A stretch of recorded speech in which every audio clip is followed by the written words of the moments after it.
What should happen next then if you've got a local election that is earmarked for cancellation? The Reform UK have now commenced a legal challenge to try and stop these delays.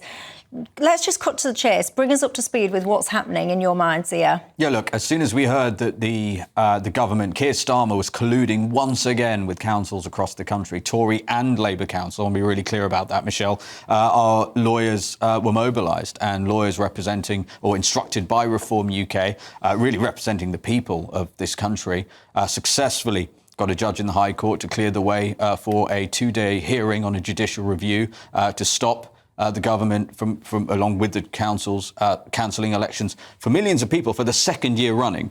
And we think we've got a good chance of success. Look, sadly, we do have, I think, a politicised justice system in this country, at least in some cases, but we have first-class lawyers. The law is on our side. They're convinced of that. We do have a realistic prospect of winning this. And if we do, Michelle, think about what that would mean. It's the 19th and 20th of February. You can mark it in your diaries. That's when the hearing will be. The government has to submit. The judge has said the government must submit its defence by the 16th of February. If we win, that means those elections will have to go ahead. And all of these councillors, these Tory and Labour councillors who are trying to squat in their offices, delay contact with their electorate, colluding, of course, with Starmer and his government, will be dragged kicking and screaming into having an election. And I tweeted yesterday that I think they will forever live in infamy. Just tell the viewers who are perhaps not so familiar with this story, what's the scale? How many elections are looking to be potentially cancelled, and how many people would that affect? Yeah, so the government has written to 63 councils and basically said, over to you. If you would like to delay your elections, basically cancel them again, then you can go ahead and do that. So far, depending on whether you're reading the BBC or the Times, between 28 and 30 have said, yes, please. 28 or 30 turkeys have said, we'd rather delay Christmas, please, Mr. Prime Minister. And so in terms of how many people it affects, it's close to 7 million people, around half of which, around 4 million of which, had elections cancelled last year as well. And that's the thing that's unprecedented here, because lawyers for the government are saying that there is precedent. There's clear precedent where there's local government reorganisation to delay elections. There is no precedent in British history for elections to be cancelled 2 years in a row without primary legislation, without MPs who are accountable to their electorate actually voting for it. Are you in one of these areas? If you are, tell me which one and tell me how you feel about it. But for now, Stuart. Michelle, I just want to come in on 2 points there. First of all, about what your viewers said about Donald Trump's comments on immigration and energy, because the Labour government has put forward measures to address those very things. I recognise there's some latitude between Zia and I on the methods of energy security. We're going for more renewables alongside nuclear. I'm sorry, because I can't just let you say you've put methods into place, because your methods are absolutely terrible. Because we have commissioned 2 new nuclear reactors as well. No, I'm talking about immigration. Immigration. Going in completely the wrong direction. But we have introduced bills to actually address that, and actually trying to renegotiate the ECHR in order to reduce those numbers using that mechanism to remain. This interruption is brought to you by ExpressVPN and their New Year deal. New Year, new VPN, and a huge saving of up to 80% if you act now. You're busy planning how to get in shape, but the hackers are planning how to get into your accounts. ExpressVPN locks down your connection so you can start the year protecting your data. So scan the QR code or click the link in the description now. Just on the second point there on elections, I just want to put something very clear. So I'm a local councillor, for those watching, and my council is going to be abolished. It's not due for re-election until 2027. However, lots of councils, most of them, where you live, you'll have 2 tiers. So if someone comes and knocks on your door and says, hello, I'm knocking on the door, it's at local council elections, often I imagine you might say, which one haven't you just had one of those? There's a lot of confusion and overlap in services. So the government is doing local government reorganisation in order to bring local government all into one layer. So local councils like mine have had to do a lot of work to schedule and organise how that's going to look like, to be consulting with the public and what these new single tier of government is going to look like. Yeah. So the government has said, considering you're doing all this work and your layer of government is about to be abolished, do you wish to not have an election for a very short period of time, so it's about a year, perhaps 2 years until the council's abolished, in order to actually facilitate the new elections for the new local authorities? What's the original election term? So generally it's 4 years for local government. So you're proposing adding an extra, essentially 50% onto the tenure without anyone... Only for some of those councils. Potentially for thousands of councillors. And is it a coincidence, right? Is it a coincidence that, according to an MRP poll from The Telegraph, Reform are going to win north of 75% of the seats in the areas that are being affected? There's a long is that time... a coincidence? Zia, and by the way, your point about delays, I mean, why do people need to have them delayed for 2 years? Zia, you asked me a question, the thing that's so I'd like to answer it. Is it a coincidence? There's a long time now between that particular event and the local government elections, and polls aren't always the most accurate in terms of people's journeys to the polling station. Then let the votes go ahead, let the elections go ahead. You've asked me a question, so I'm going to finish answering it. Well, get on with it then, because you keep saying that. As it is, what the government has done has delegate the choice to those local councils for their communities. Now, if that was a question to my council, I would consult with my community and ask them, OK, and vote accordingly on whether to delay or not. And your court case is going... Hold on. Your polling shows 82% of the people in the affected areas want the elections to go ahead. Your court case is going to prevent that from happening. So the government has said, local councils, we're going to devolve the responsibility and the decision-making to you and your communities as to whether you elect again or you wait till you elect a new authority. I'm sorry, do you understand how insane the argument is that you're making? Your court case is going to say they are not allowed that choice. You think it's incumbent on councils to listen to their people and get their perspective on things, and in doing so, cancel elections for 2 years running? I believe that is the whole point of local government, that local government listens to local people. Yes. 82% of people in the areas affected who are being denied the right to vote want the elections to go ahead. So why aren't... But we haven't, first of all, we haven't surveyed the whole 82% of the entire electorate. No, but reliable polls with sensible sample sizes. So that's one particular thing. But what your court case is going to do is remove that devolution of decision-making which the government has allowed for the councils to consult with their local residents and say, what would you do? This is your money. It's going to return the right to vote to the people in those areas. But it has removed that decision. Sacrosanct. So the decision has been delegated to councils to make, and they can consult. Your court case is going to prevent that from happening so that they can't consult.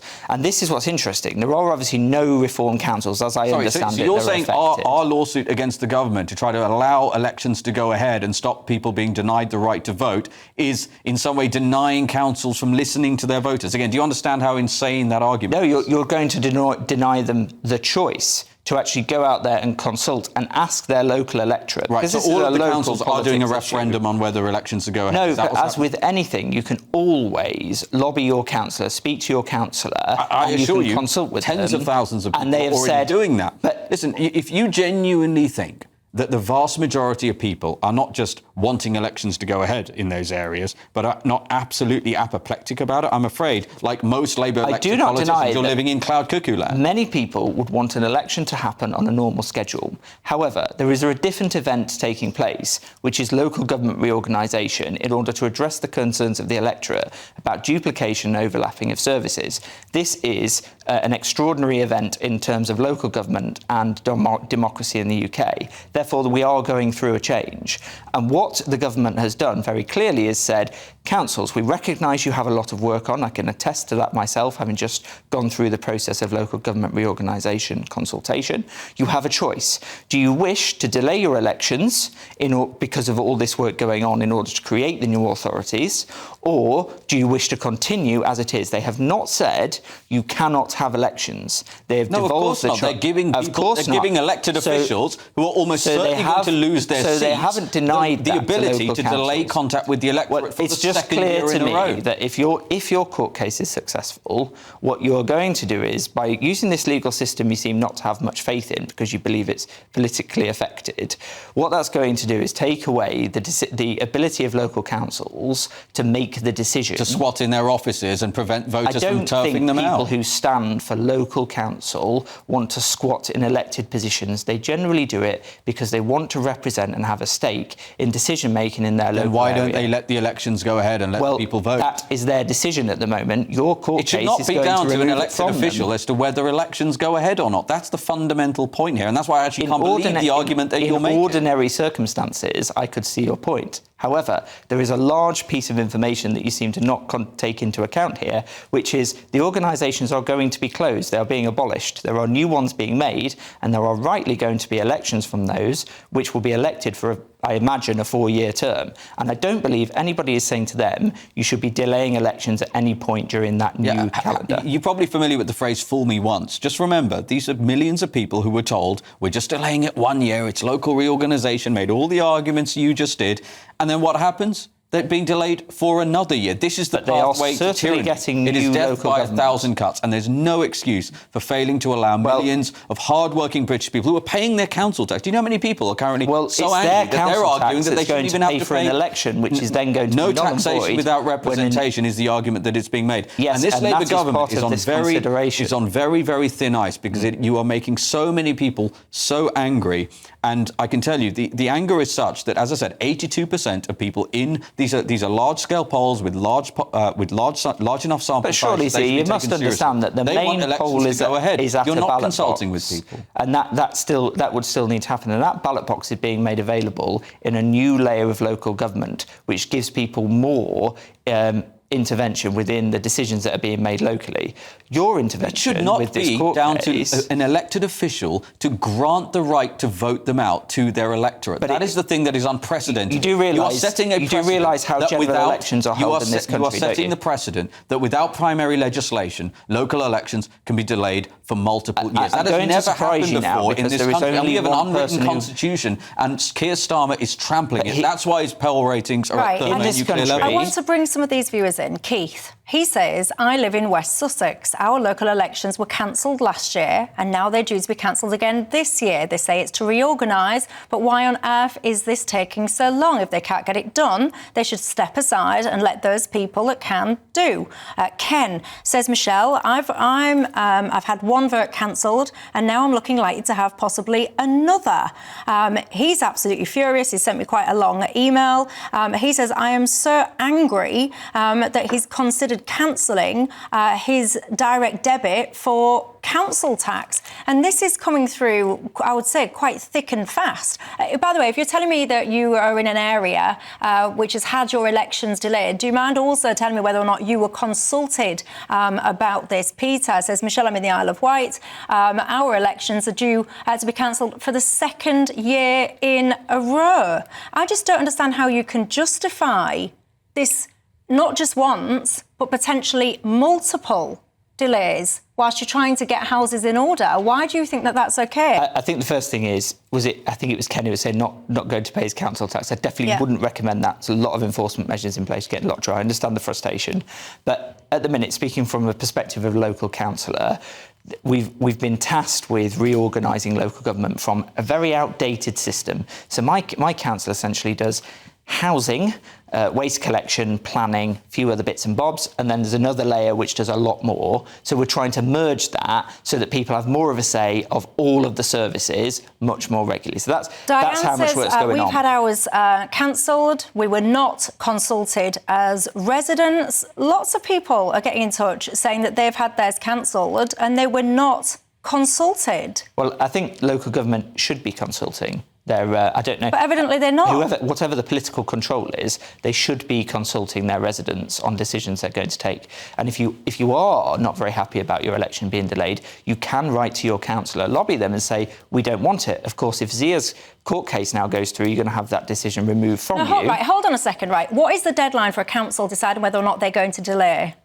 I believe it's very shortly, but I don't know exactly when it is. I'm not sure if it even coincides with the timetable of your potential court case. Do you know when the deadline is? I think it's imminent, but obviously if we're successful with our judicial review, then they all will go ahead. I mean, it'll be start of April, the election period. So hold on, so just to be clear, because multiple scores of councils have come back and said they've made their decision, they've submitted their decision, and they said that they're delaying it. Mm-hmm.